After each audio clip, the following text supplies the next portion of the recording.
사사기 17장 1절로 13절 말씀을 저 여러분이 한 절씩 교독하고 마지막 절은 함께 읽겠습니다. 제가 먼저 읽습니다. 에브라임 산지에 미가라 이름하는 사람이 있더니 그의 어머니에게 이르되 어머니께서 은 1,100을 잃어버리셨으므로 저주하시고 내 귀에도 말씀하셨더니 보소서 그 은이 내게 있나이다. 내가 그것을 가졌나이다 하니 그의 어머니가 이르되 내 아들이 여호와께 복받기를 원하노라 하니라. 미가가 은 1,100을 그의 어머니에게 도로 주매 그의 어머니가 이르되 내가 내 아들을 위하여 한 신상을 새기며 한 신상을 부어 만들기 위해 내 손에서 이 은을 여호와께 거룩히 드리노라. 그러므로 내가 이제 이 은을 내게 도로 주리라. 미가가 그 은을 그의 어머니에게 도로 주었으므로 어머니가 그 은 200을 가져다 은장색에게 주어 한 신상을 새기고 한 신상을 부어 만들었더니 그 신상이 미가의 집에 있더라. 그 사람 미가에게 신당이 있으므로 그가 에봇과 드라빔을 만들고 한 아들을 세워 그의 제사장으로 삼았더라. 그때에는 이스라엘의 왕이 없었으므로 사람마다 자기 소견에 옳은 대로 행하였더라. 유다 가족에 속한 유다 베들레헴에 한 청년이 있었으니 그는 레위인으로서 거기서 거류하였더라. 그 사람이 거주할 곳을 찾고자 하여 그 성읍 유다 베들레헴을 떠나 가다가 에브라임 산지로 가서 미가의 집에 이르매 미가가 그에게 묻되 너는 어디서부터 오느냐 하니 그가 이르되 나는 유다 베들레헴의 레위인으로서 거류할 곳을 찾으러 가노라 하는지라. 미가가 그에게 이르되 내가 나와 함께 거주하며 나를 위하여 아버지와 제사장이 되라. 내가 해마다 은 10과 의복 1벌과 먹을 것을 주리라 하므로 그 레위인이 들어갔더라. 그 레위인이 그 사람과 함께 거주하기를 만족하게 생각했으니 이는 그 청년이 미가의 아들 중 하나같이 됨이라. 미가가 그 레위인을 거룩하게 구별하매 그 청년이 미가의 제사장이 되어 그 집에 있었더라. 함께 하겠습니다. 이에 미가가 이르되 레위인이 내 제사장이 되었으니 이제 여호와께서 내게 복 주실 줄을 아노라 하니라. 아멘. 지난주 말씀 정리하겠습니다. 미가와 그의 어머니 그리고 청년 레위인은 신앙적인 단어를 많이 사용합니다. 또한 신앙적인 행위도 끊임없이 합니다. 그러나 그들은 신앙인답지 않았습니다. 두 가지 이유 때문인데요. 첫 번째는 무지했기 때문입니다. 그들은 하나님의 뜻이 무엇인지를 몰랐습니다. 두 번째는 무시했기 때문입니다. 그들은 하나님의 뜻을 중요하게 생각하지 않았습니다. 그렇다면 우리가 교회답고 신앙인 되기 위해서 가지고 있어야 되는 것은 두 가지인데요. 첫 번째는 하나님을 아는 지식입니다. 성경을 통해 설교를 통해 교육을 통해 하나님이 어떤 분인지 어떻게 일하시는지를 알아야만 우리가 힘쓰는 것이 주님께 기쁨 될 수 있습니다. 두 번째로 우리에게 필요한 것은 하나님에 대한 경험입니다. 만나를 내리시는 하나님, 모든 것을 바람에 나는 겨로 만들어 버리실 수 있는 하나님의 은혜와 능력을 체험하면 사람이 아니라 하나님 의지하고 살아갑니다. 하나님을 절대로 무시할 수 없다고 하는 거죠. 오늘 말씀을 나누겠습니다. 지난주에도 잠시 언급했던 내용인데요. 존 스토트 목사님은 자신의 책 기독교의 기본 진리에서 결단하여 하나님의 자녀가 된 이들이 부여받게 되는 특권과 또한 부여되는 책임이 있다 이렇게 이야기를 합니다. 그들에게 주어지는 특권은 하나님과의 친밀한 관계입니다. 부모님은 누구보다도 자녀를 잘 알죠. 그래서 필요에 따라 자녀에게 공급하고 또한 필요하다면 매를 듭니다. 우리는 예수 그리스도의 십자가를 통하여서 하나님의 자녀가 되었습니다. 친밀하게 되었죠. 하나님은 우리를 아시고 우리의 필요를 채우시며 또한 때로는 필요에 따라서 우리에게 매를 드신다는 거예요. 출애굽기를 보십시오. 이스라엘 사람들이 애굽에서 모진 고생을 합니다. 하나님이 그들의 고통을 아시고 모세를 보내심으로 출애굽시키시죠. 그들이 가나안 땅에 가는 동안에 만나를 내리심으로 부족함이 없도록 하십니다. 공급하시죠. 그리고 잘못된 생각과 잘못된 행동을 할 때 필요에 따라 매를 대신다라고 하는 거예요. 그래서 특권은 하나님과의 친밀한 관계입니다. 반면 부과되는 의무는 성장입니다. 시간이 가면 아이가 이런저런 모습으로 자라는 것은 당연한 일입니다. 그래서 아이가 때에 맞게 자라나지 않으면, 성장하지 않으면 부모님은 굉장히 근심할 수밖에 없다라고 하는 거예요. 최근에 유명한 아동상담 전문가에게 도움을 받으려면 적지 않은 돈을 지불해야 된다. 이것이 맞는가 틀리는가에 대한 갑론을박이 있었습니다. 그분에게 1시간 정도 도움을 받고 몇 가지 검사를 하게 되어지면 한 회기에 100여만 원 정도를 지불해야 된다. 이거 과하다라고 하는 의견과 그렇지 않다. 도움을 받으려면 그 정도는 아깝지 않게 지불할 수 있다라는 의견이 부딪히는 것은 이에 대한 기사가 났기 때문입니다. 여러 가지 의견들이 있을 수 있지만 명확한 것은 하나입니다. 자녀가 때에 맞는 성장을 할 수만 있다면, 지금 묶여있는 곳에서부터 풀려서 마땅히 다시 성장을 시작한다면 누가 생각하기에도 적지 않은 금액이지만, 그러나 자녀를 위해서는 충분히 그 대가를 지불하는 것이 부모님들의 마음이라는 거예요. 여러분, 우리가 신앙생활을 하면 자연스럽게 자라나야 됩니다. 자라나는 게 당연합니다. 그런데 오랫동안 신앙생활을 했음에도 불구하고 하나님의 마음을 알지 못하고 오랫동안 교회를 다녔음에도 불구하고 삶의 자리에서 하나님을 경험하지 못한다면, 우리가 성장하지 않는다면 그것은 하나님 아버지께 큰 근심이 된다라고 하는 거죠. 그래서 자라나면 좋은 것이 아니라 반드시 자라나야 된다는 거예요. 예배하는 모습도 자라나야 되고 삶의 자리에서 문제를 이기는 모습도 자라나야 합니다. 그런데 존 스토트 목사님은 두 가지 면에서 반드시 자라나야 된다 얘기를 하는데, 첫 번째는 지식입니다. 아이가 크면서 부모님에 대해서 알아가고 부모님의 마음을 공감하는 것처럼 신앙생활을 하면서 자라나게 되어주는 가운데에서 하나님은 참 놀라운 분이구나, 이렇게 좋은 분이구나, 그때 참아주고 계셨구나, 주님 마음 속에 있는 인내함이라는 건 이러한 거구나 라고 하는 걸 깨닫게 된다는 거예요. 자라나면서. 두 번째는 거룩함에서 자라나야 됩니다. 거룩은 구별입니다. 그래서 신앙생활하면서 이전과는 달라져야 되고 남들과도 달라져야 합니다. 그래서 지식에서 거룩에서 달라져야 되죠. 그런데 바울도 자라나는 것이 당연하다는 이야기를 반복적으로 합니다. 그 중에 하나를 읽어볼까요? 에베소서 4장 14절과 15절입니다. 시작. 이는 우리가 이제부터 어린아이가 되지 아니하여 사람의 속임수와 간사한 유혹에 빠져 온갖 교훈의 풍조에 밀려 요동하지 않게 하려 함이라. 오직 사랑 안에서 참된 것을 하여 범사에 그에게까지 자랄지라. 그는 머리니 곧 그리스도라. 아멘. 바울은 말합니다. 우리가 더 이상 어린 나이에 머물러 있으면 안 됩니다. 우리는 이제 인간의 속임수에 빠지거나 세상 풍조에 흔들리거나 밀려다녀서는 안 됩니다.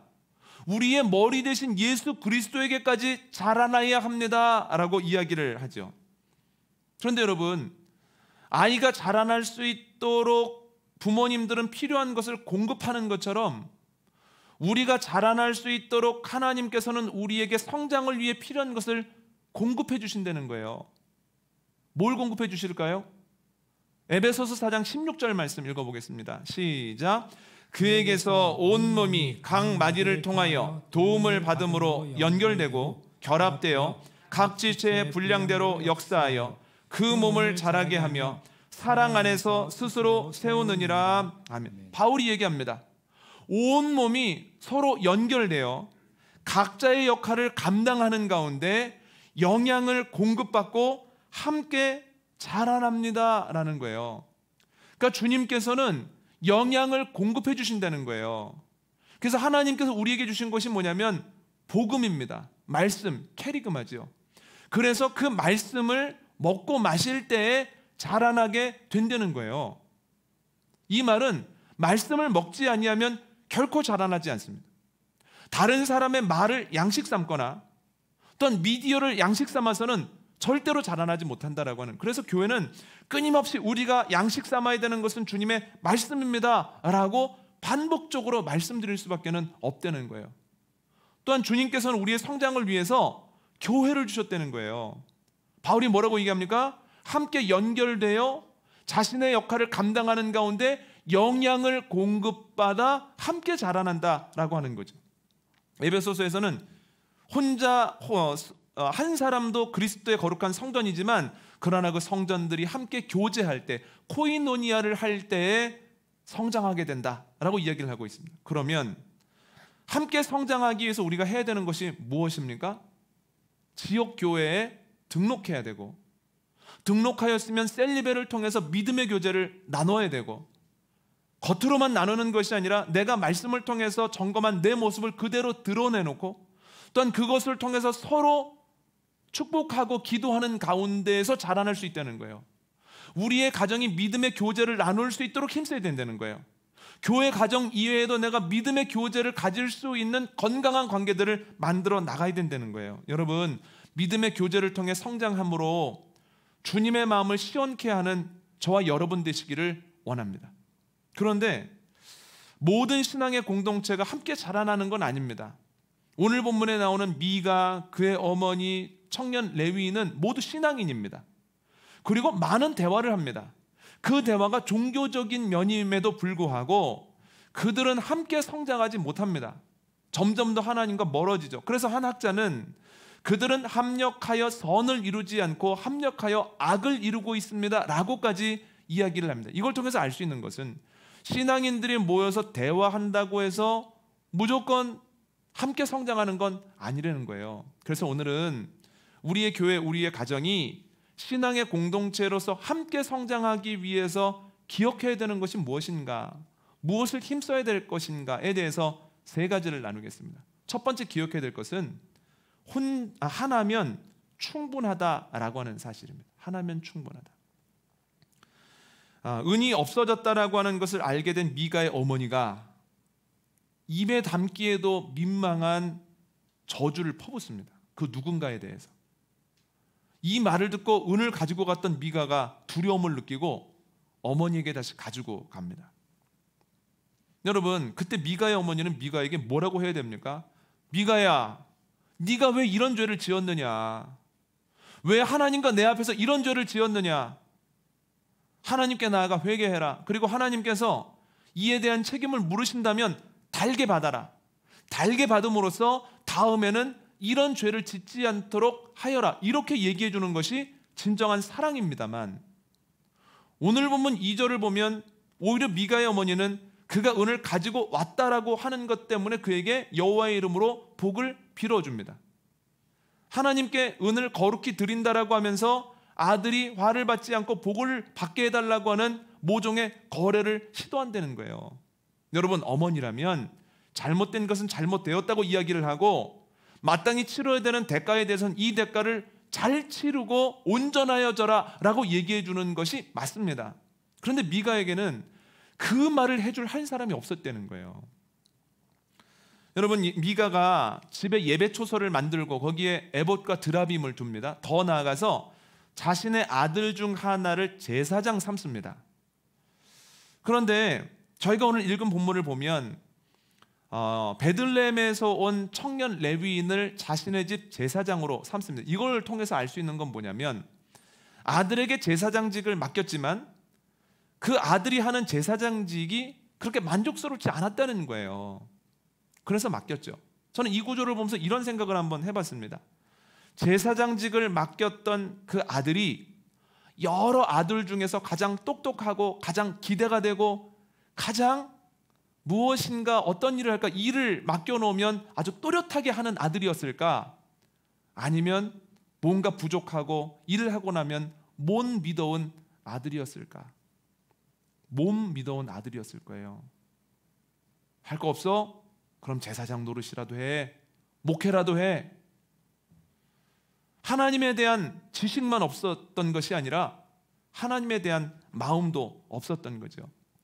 그러면 자신에게 제사장 직분을 맡기려고 이 모든 것들을 이야기했을 때 그래도 성경적인 지식을 알고 있는 레위인은 분명하게 얘기를 해줬어야 돼요. 이거 안 됩니다. 이렇게 다 자기 마음대로 제사장 세우면 안 됩니다. 저도 제사장이 될 수 없습니다. 아론의 자손이 아니기 때문입니다. 분명히 이야기를 했어야죠. 그런데 청년 레위는 그렇게 하지 않습니다. 미가가 제시한 조건이 괜찮았기 때문이에요. 그가 듣고 싶은 이야기를 해주면 그 사람도 좋고 자기도 좋기 때문에 그 이야기를 하지 않았죠. 미가에게는 바른 소리를 해줄 수 있는 단 한 사람이 없었습니다. 오늘 본문을 보십시오. 미가 어머니, 청년 레위인 계속해서 추락하는데요.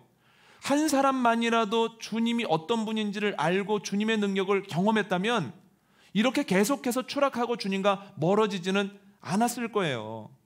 누군가가 이래서는 안 된다고, 우리 하나님의 뜻대로 가보자고 이야기를 하면 처음에는 그것이 잘 먹혀들지 않다가도 어느 순간인가 이건 아니구나, 이렇게 하는 건 아니구나 라고 하면서 하나님께 나아가 회개하고 제자리로 돌아오려고 노력했을 거예요. 그런데 그 가족 안에 바른 소리를 하는, 하나님의 뜻대로 가보려고 하는 사람이 한 사람도 없을 때 계속해서 자기 소견에 옳은 대로 하더라는 거예요. 제가 이 말씀을 드리는 이유는, 또한 하나님께서 이 말씀을 지금 듣게 하시는 이유는, 그래, 우리 집안에는 기도하는 사람 한 명 없지, 우리 집안에는 나를 위해 중보하는 사람 하나 없어, 그래서 힘들어 라고 하는 넋두리를 하라고 이 말씀을 들려주시는 것이 아닙니다. 하나님께서 이 말씀을 들려주시는 이유는 그 한 사람이 네가 되어야 되지 않겠느냐, 네가 그 한 사람 되었으면 좋겠다라고 하는 하나님의 간절한 마음이 있다는 거예요. 왜냐하면 한 사람이면 충분하기 때문이에요. 모든 사람이 죄를 짓습니다. 그러나 하나님께서는 노아 한 사람을 통해서 그 시대의 희망을 이어가십니다. 모든 사람이 바알에게 무릎 꿇었습니다만 엘리야 한 사람이 하나님을 바라보고 하나님께 순종하였을 때 하나님은 이스라엘이 그를 통해 제자리로 돌아오게 하셨다는 거예요. 여러분 기억하십시오. 한 사람이면 충분합니다. 한 나라가 한 사람이면 충분하였다면 우리 가정에 한 사람이면 충분하지 않겠습니까? 한 사람이 주님을 알고 주님의 능력을 알고 가정을 위해 깨어 기도한다면 그 가정이 왜 하나님과 계속해서 멀어지겠습니까? 한 사람이면 충분하구나, 하나님이 나에게 그 사명 맡겨주시는구나 라고 하는 것을 기억하고 한 사람 될 것을 결단하는, 한 사람으로서 힘을 내는 저와 여러분 되시기를 원합니다. 두 번째로 기억해야 될 것은 둘이면 넉넉하다는 거예요. 한 목사님이 골프에 푹 빠졌습니다. 보는 것마다 골프 생각이 나요. 설교 준비도 잘 안 됩니다. 너무 골프를 치고 싶어서. 주일날 새벽이 됐는데 골프 치고 싶다, 이런 생각이 들었습니다. 생각에서 멈췄어야 되는데 부목사님에게 전화를 겁니다. 짐짓 아픈 척하면서, 목사님, 제가 몸이 너무 안 좋습니다. 목사님이 오늘 주일 준비를 좀 해줬으면 좋겠습니다. 그리고 전화를 끊자마자 힘을 얻어서 교인들과 마주치지 않을 만한 먼 곳에 가서 골프를 시작합니다. 골프를 치려고 하는데요, 하늘에서 그 모습을 보고 있었던 천사가 깜짝 놀랍니다. 목사님이 예배를 드리지 않고 멀리 가서 골프를 치려고 하니까, 하나님 다 보셨지요? 그럼 마땅한 벌을 내리셔야 되지 않겠습니까? 그래서 하나님께서 알듯 말듯한 미소를 지으세요. 목사님이 첫 번째 홀에서 티샷을 딱 치셨는데 공이 너무너무 잘 맞고 날아가서 홀컵에 그대로 빨려 들어갑니다. 난생 처음 홀인원을 한 거예요. 얼마나 기쁜지 야 하고 막 소리칩니다. 그 모습을 보고 천사가 깜짝 놀란 거예요. 하나님, 저는 벌을 내리실 줄 알았는데요. 그랬더니 하나님께서 큰 벌을 내렸다. 얼마나 어디 가서 얘기하고 싶겠냐. 근데 어디 가서 얘기를 하겠냐. 가장 큰 벌이야. 이렇게 얘기하셨다는 거예요. 제가 무슨 말씀 드리고 싶은 거냐면, 내가 행복감을 느꼈던 그 순간, 그것 때문에 느꼈던 기쁨을 누군가와 깊이 나누지 못한다라고 하는 건 너무너무 힘들고 어려운 일입니다. 여러분, 목회를 하면서 종종 받는 질문이 있습니다. 목사님, 신앙이 없는 사람과 결혼해도 되나요? 쉽지 않은 문제입니다. 두 가지 때문에 그런데, 첫 번째는 성경에도 결혼하지 말라는 내용도 나오고 모세가 구수연을 맞이했다는 내용도 나옵니다. 그리고 두 번째는 그걸 물어볼 때는 이미 사귀는 사람이 있는 상태예요. 교회를 잘 안 다니는 상황이죠.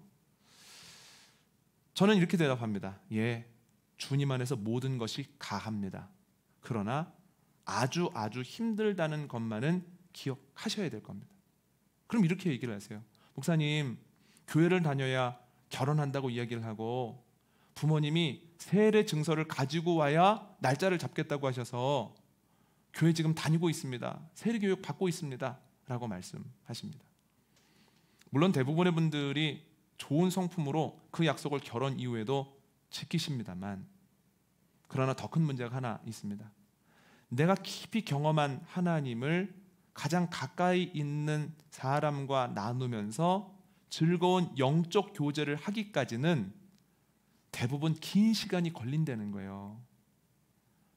야, 하나님 놀라운 분이구나. 하나님 이렇게 일하시겠구나. 일하고 계셨으니 이번에도 이렇게 일하시겠구나 라고 하는 그 평안함과 확신을 가족 중에 누군가, 특히 배우자에게 이야기했을 때, 그래, 나도 그 하나님을 경험했고 나도 그 하나님 알아, 우리 믿읍시다 라고 하는 것과, 아이, 교회를 다니는 건 그렇다 치더라도 이 상황 속에서 그렇게 되는 건 말이 안 돼 라고 이야기하는 것은 천지 차이라는 거예요. 그러니까 내가 경험한 하나님을 배우자가 이해하지 못할 때 느끼는 고통은 상상 이상이라는 거죠. 그래서 어느 순간 그 배우자가 하나님을 깊이 만나고 내가 하는 이야기를 알아들을 뿐 아니라 내가 놀랄 만한 이야기를 다시 하면 그때부터는 신앙생활이 너무너무 재미있다는 거예요. 여러분, 내가 하나님에 대해서 언어적으로 계속 설명할 때와 내가 한마디만 해도 배우자가 알아듣고 가족들이 알아듣고, 아, 그 하나님 나도 경험했잖아, 나도 경험하고 있잖아 라고 얘기하는 것은 천지 차이입니다. 우리가 뭘 해야 되겠습니까? 가정 안에서 나 혼자 깨어 있다면, 내가 그 한 사람이라면 가장 가까이에 있는 이가 함께 주님이라고 하는 길을 걸어가는 동행자가 되도록, 함께 주를 위해 일하는 동역자가 되도록 기도해야 된다는 거예요. 혼자 할 때는 때로 신앙이 노동처럼 느껴지지만 함께 그 길을 걸어가면서 주님에 대한 이야기를 하면 신앙생활은 정말로 무엇과도 비교할 수 없는 축복이라고 하는 겁니다. 여러분, 가족을 위해, 배우자를 위해 기도하십시오. 주님, 그가 동역자로, 그가 동행자로 일어서기를 원합니다. 내가 경험한 하나님을 그도 경험하기를 원합니다. 또한 배우자가 열심히 신앙생활 하는 상황이라면, 그래, 집에서 한 사람만 열심히 하면 되지, 나는 아내 덕을 봐, 이렇게 할 것이 아니라 기억해야 될 것은 배우자를 가장 기쁘게 하는 길은 내가 하나님 만나는 겁니다. 물질적으로 넉넉하게 해주고 갖고 싶은 것을 사주고 마음을 알아주는 것, 그것과는 비교할 수 없는 기쁨이 하나님에 대한 이야기를 할 때 있다는 거예요. 그래서 아내에게, 남편에게 가장 큰 행복을 줄 수 있는 방법은 그가 만난 하나님, 나도 만나는 겁니다. 자녀들 기억하십시오. 가장 큰 효도는 부모님의 하나님을 내가 만나는 겁니다. 그게 너무너무 행복감이다라는 거예요. 여러분 기억하십시오. 하나면 충분합니다. 그러나 둘이면 넉넉합니다. 함께 기도하면 행복하고, 함께 자라나고, 함께 기도하는 가운데 모든 문제를 넉넉히 이긴다라고 하는 거예요. 여러분, 가장 가까이에 있는 이들이 신앙의 동반자, 동역자가 되어지는 큰 은혜가 저와 여러분에게 있기를 원합니다. 세 번째로 기억해야 될 것은 셋이면 온전하다는 거예요. 작년에 가족에 대해서 생각을 하다가, 아, 내가 목회자지만 하나님을 함께 바라보지 못할 때가 많구나, 이런 생각이 들었습니다. 하나님께서 주신 생각이라고 저는 확신합니다. 그때부터 아내와 함께 이야기를 하고 결단을 했습니다. 이제 토요일 날 9시에 매번 정식 가정 예배를 드리는데, 그때 아이들이 뭔가를 할 수 있도록 하자. 그래서 지난번에도 말씀드렸던 것처럼 공룡에 대해서 설명하고 그 내용을 가지고 본문을 뽑고 내용을 설명하고 나누고 기도하게 만드는 책을 사서 아이에게 줬습니다. 이제부터 네가 예배를 준비해야 된다. 그때부터 예배를 준비하는데요, 처음에는 예배 준비를 얼마나 힘들어하는지 하루 종일 끙끙대고 기도를 쓸 때 보니까 얼굴에 땀이 흥건합니다. 요즘도 기도를 써서 하는데요, 기도하겠습니다. 그리고 이제 이 책 뒤편에서 종이를 꺼내가지고 이렇게 펴가지고 읽는 거예요. 근데 때때로 그 기도 소리를 들으면서 마음이 뭉클합니다. 하나님께서 이 아이를 어떻게 쓰시려나, 기도해 보자, 이런 생각이 듭니다. 중보기도는 엄마 담당입니다. 자기 전에 꽤 오랫동안 가족이 기도를 하는데요, 엄마가 기도 제목을 한 구절씩 선창하면 아이들이 그대로 따라합니다. 수술한 집사님, 주사 맞아서 지금 어려운 집사님, 혹은 시험 본 언니 하면서 본인은 몇 명 알지 못할 텐데도 엄마가 이렇게 얘기하면 한 구절씩 하는 거예요. 엄마가 하면 첫째 아이가 하고 둘째 아이가 따라합니다. 그러니까 시간이 꽤 걸려요. 10분 정도 걸립니다. 그런데 그 다음 날은 첫째 아이가 그걸 외웠다가 선창을 하면 둘째 아이가 따라하고 엄마가 따라합니다. 세 번째 날이 되면 둘째 아이가 선창을 하고 첫째와 엄마가 또 따라합니다. 둘째 아이도 이 시간이 길어지다 보니까 제법 기도합니다. 근데 제가 이 과정들을 보면서 제가 느끼는 게 몇 가지가 있는데요. 첫 번째는 함께 주님을 바라보기 위해서는 결단과 쉼 없는 노력이 필요하다는 거예요. 아, 그래, 이제부터라도 제대로 가정 예배를 드려보자, 이런 형태로 드려보자 시작하는 것도 어렵지만 그걸 유지하는 것이 정말 만만치 않습니다. 지금도 토요일 날이면 몇 번씩 첫째 아이에게 오늘 9시 예배 있는 거 알지? 오늘 말씀 준비해야 돼. 익숙해지면 안 돼. 기도도 손으로 반드시 써서 네가 잘 준비해야 돼. 그럼 예, 알겠어요 하면서 준비를 합니다. 둘째 아이는 아예 기도하지 않으면 잠을 자는 것 아니다, 이런 생각이 이미 머리에 박혀서 빨리 자고 싶으면 빨리 기도하자고, 지금 기도할 때라고, 나 너무 졸리다고 이렇게 얘기를 합니다. 끊임없이 그 부분을 얘기를 해줘야 돼요. 그럼에도 불구하고 예배하는 가운데에서 엉뚱한 얘기가 나오고 뭔가 신경이 날카로워지면 오늘 예배 그만할까, 이런 생각이 듭니다. 그것도 넘어서야 된다는 거예요. 시작하고 유지하는 것 만만치 않게 어렵다라고 하는 거죠. 두 번째로 느끼는 게 뭐냐면 최고의 신앙 교육은 자신이 예배를 인도해 보는 겁니다. 제가 가정 예배를 인도할 때는 아이들의 태도가 그렇게 좋지 않았습니다. 5분만 넘어가면 몸을 베베 꼬고 의자를 기울여서 발을 쭉쭉 뻗습니다. 똑바로 앉아야지 10번은 해야 돼요.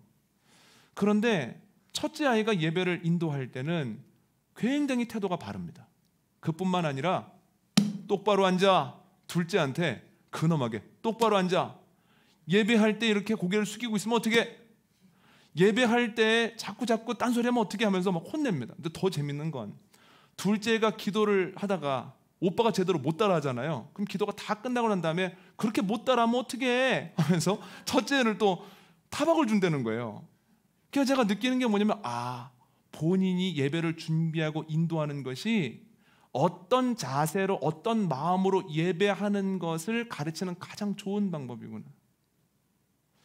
우리 교회에서 이렇게 함께 기도하지만 한번 기도 준비하고 나시면 이 마음 자세가 달라지신다는 거예요. 내가 하나님 앞에서 어떻게 살았나, 어떻게 기도해야 될까. 그래서 때로는 이런 엉뚱한 생각도 합니다. 기도만 하지 말고 교인들이 돌아가면서 설교도 해볼까? 만약 그러면 굉장히 예배하는 태도가 달라지실 거예요. 세 번째로 느끼는 게 뭐냐면 함께 바라보는 기쁨이 있다는 거예요. 여러분, 가족들이 모여서 함께 하나의 주제를 가지고 얘기하는 것 굉장히 행복한 일입니다. 그것도 행복한데 함께 바라보는 것이 하나님의 은혜라고 하는 게 너무 행복하고, 하나님의 은혜에 대해서 얘기를 하다 보면 그 은혜에 대한 경험들이 풍성해지는 게 너무 행복하죠. 아이들과 나누다 보면 참 이것이 하나님께서 말씀하신 이 기쁨, 이 즐거움이구나, 이걸 느끼게 됩니다. 네 번째로 느끼는 건 뭐냐면 한 사람이 4걸음 가는 것, 그리고 두 사람이 2걸음 가는 것보다는 아이들과 한 걸음씩 걸어가는 것이 훨씬 더 수월하다는 거예요. 여러분 기억하십시오. 하나면 충분합니다. 둘이면 넉넉히 이깁니다. 넉넉하죠. 그러나 셋이면 온전합니다. 여기서 셋이라고 하는 것은 단순히 숫자 3을 의미하는 게 아니고요. 공동체에 속한 모든 사람들이 주님을 바라보는 겁니다. 모든 사람들이 현상을 함께 해석하고 함께 반응하고 함께 한 걸음씩 나아가는 것은 하나님께서 우리에게 주신 가장 큰 축복이요, 가정을 주신 이유라고 하는 거예요. 그럼 여러분, 하나라면 뭘 기도해야 되겠습니까? 둘이 될 수 있도록 기도해야 돼요. 지금 둘이 기도하고 있다면 뭘 위해 기도해야 되겠습니까? 가족 구성원 안에 아직 주님을 만나지 못한 3번째, 4번째, 5번째 자녀들과 가족들이 주님을 만나도록 중보해야 된다는 거예요. 여러분, 생명교회에 속한 모든 가정들이 함께 주님을 바라보고 함께 그 안에서 기쁨을 나누고 나도 모르는 사이에 그 신앙이 쑥쑥 자라나서 주님을 기쁘시게 하는 일들이 끊이지 않기를 원합니다. 오늘 말씀 정리하겠습니다. 하나님께서는 자녀인 우리가 성장하기를 원하시는데요, 지식이 자라나기를 원하시고 또한 삶의 자리에서 거룩함이 자라나기를 원하십니다. 그러므로 우리는 교회다움, 신앙인다움이 선택이 아니라 의무라고 하는 것을 알아야 합니다. 하나님께서는 성장을 위해서 말씀을 주시고 신앙의 공동체를 주셨습니다. 말씀을 먹을 때 자라나고 신앙 공동체에서 교제를 할 때 자라납니다. 그런데 신앙 공동체라고 해서 다 자라나는 건 아닙니다. 세 가지를 기억해야 되는데, 첫 번째는 하나면 충분합니다. 신앙 공동체에 한 사람만이라도 주님을 알고 능력을 경험한 사람이 있으면 그 공동체 넘어지지 않습니다. 주님과 멀어지지 않습니다. 지금 어려워도 주님의 때에 회복됩니다. 두 번째로, 두 사람이면 넉넉합니다. 현상을 함께 이해하고 이야기 나눌 수 있는 사람이 있으면, 그가 동역자 되어주고 동행자 되어주면 이것보다 행복한 일은 없다는 거예요. 이 은혜를 위해서 기도하셔야 됩니다. 세 번째는, 셋이면 온전합니다. 공동체에 속한 모든 사람들이 같은 곳을 보고 함께 예배하고 그 복음을 나눌 때 지극한 행복을 느끼고 신앙이 쑥쑥 자라난다라고 하는 겁니다. 하나면 충분합니다. 둘이면 넉넉합니다. 셋이면 온전합니다. 어디를 걸어가고 있건 간에 말씀을 주신 하나님의 뜻에 맞게 반응함으로 결국은 셋이면 온전합니다라의 고백이 여러분의 삶에 고백되어지고 가정에 고백되어지고 하나님 기뻐하실 만큼 쑥쑥 자라나는 신앙 공동체 되시기를 원합니다.